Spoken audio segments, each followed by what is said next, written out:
नमस्कार दोस्तों, स्वागत है आपका हमारे यूट्यूब चैनल में। दोस्तों, सुप्रीम कोर्ट ने शुक्रवार को one rank one pension scheme को अमल में लाने के लिए केंद्र सरकार को 15 दिसंबर तक का समय दे दिया है। जी हाँ दोस्तों, ये एक बहुत बड़ी अपडेट निकल कर सामने आई है कि सरकार ने कोर्ट के इस स्कीम को अमल में लाने के लिए अतिरिक्त समय मांगा था और कोर्ट की तरफ से शुक्रवार को सरकार को जो समय है वो 15 दिसंबर तक मिल गया है। केंद्र सरकार ने सुप्रीम कोर्ट को बताया कि वन रैंक वन पेंशन का पुनर्निर्धारण समय लगने वाली प्रक्रिया है, जिसके लिए अतिरिक्त समय की मांग रखी गई थी। दरअसल आपको बता दें कि सुप्रीम कोर्ट की ओर से 16 मार्च को एक निर्देश पारित किया गया था, जिसमें कि 3 महीने के भीतर पेंशन को फिर से भुगतान करने का निर्देश दिया गया था। केंद्र सरकार ने सुप्रीम कोर्ट में जून के महीने में एक आवेदन किया था, जिसमें उन्होंने 3 महीने की जो समय अवधि है वो ठीक होने से ठीक पहले ही देरी का कारण बता दिया था और 3 महीने का अतिरिक्त समय मांगा था। अब जो जस्टिस हैं धनंजय वाई चंद्रचूड़ और जस्टिस हेमा कोहली की पीठ ने केंद्र के आवेदन को स्वीकार कर लिया है और जो ये समय है इसको दिसंबर तक बढ़ा दिया है। जी हाँ दोस्तों, यानी कि जो टाइम एक्सटेंशन रिक्वेस्ट पर सुनवाई जो हुई थी उसमें जो टाइम एक्सटेंशन है वो एक्सेप्ट कर लिया गया है कोर्ट की तरफ से। कोर्ट ने इस बात को स्वीकार किया है कि अदालत के आदेश को पारित होने के बाद से कुछ प्रगति हुई है, यानी कि सरकार ने जो बताया था कोर्ट में कि अभी जो मोस्टली जो काम है वन रैंक वन पेंशन का वो हो चुका है, लेकिन अभी भी इसमें कुछ समय और लगेगा। आपको बता दें कि सरकार ने कोर्ट को ये बताया कि न्यायालय की ओर से जो भी निर्देश दिए गए थे उनको पालन करने के लिए कदम उठाए जा रहे हैं, लेकिन उसके लिए जो कैबिनेट की मंजूरी है उसकी बहुत ज़्यादा ज़रूरत है।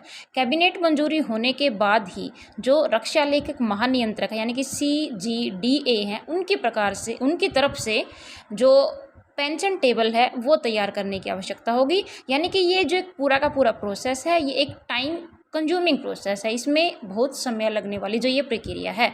अतिरिक्त सॉलिसिटर जनरल यानी कि ASG N वेंकटरमन ने अदालत को बताया कि आवेदन की दाखिल किए 3 महीने का समय बीत चुका है, इसलिए सरकार को अभी भी 3 महीने और अतिरिक्त समय की आवश्यकता है। जी हाँ दोस्तों, जो पहले वाले 3 महीने का समय था वो 15 सितंबर को ख़त्म हो गया था, तो 16 सितंबर को सरकार ने फिर से अगले 3 महीने का जो समय है वो कोर्ट से ले लिया है। अब और जो कोर्ट है उसने भी केंद्र सरकार के इस अनुरोध को स्वीकार कर लिया है और 31 दिसंबर तक का जो समय था वो देने का तैयार कर दिया है। बाद में इसको थोड़ा सा संशोधित कर दिया, यानी कि बदलाव करके 31 दिसंबर की बजाय 15 दिसंबर तक का तो जो समय है वो सरकार को दे दिया है। साथ ही साथ दोस्तों आपको बता दें कि केंद्र सरकार के जो आवेदन का जो भारतीय पूर्व सैनिक आंदोलन है उन्होंने विरोध भी किया है।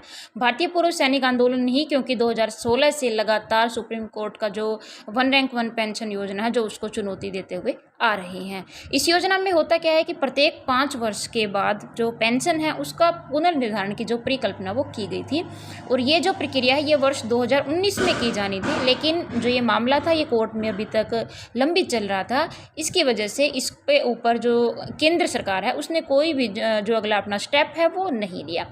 मार्च के महीने में ही कोर्ट ने कहा था कि हम ये निर्देश देते हैं कि 7 नवंबर 2015 के कम्युनिकेशन के संदर्भ में 5 साल की समाप्ति यानी कि 1 जुलाई 2019 से फिर से जो निर्धारण है यानी कि फिर से जो रिवीजन है वो कर दिया जाएगा। लेकिन दोस्तों इसके ऊपर अभी तक भी मतलब जो एक रिवीजन है OROP के ऊपर वन रैंक वन पेंशन का रिवीजन वो अभी तक नहीं आया है।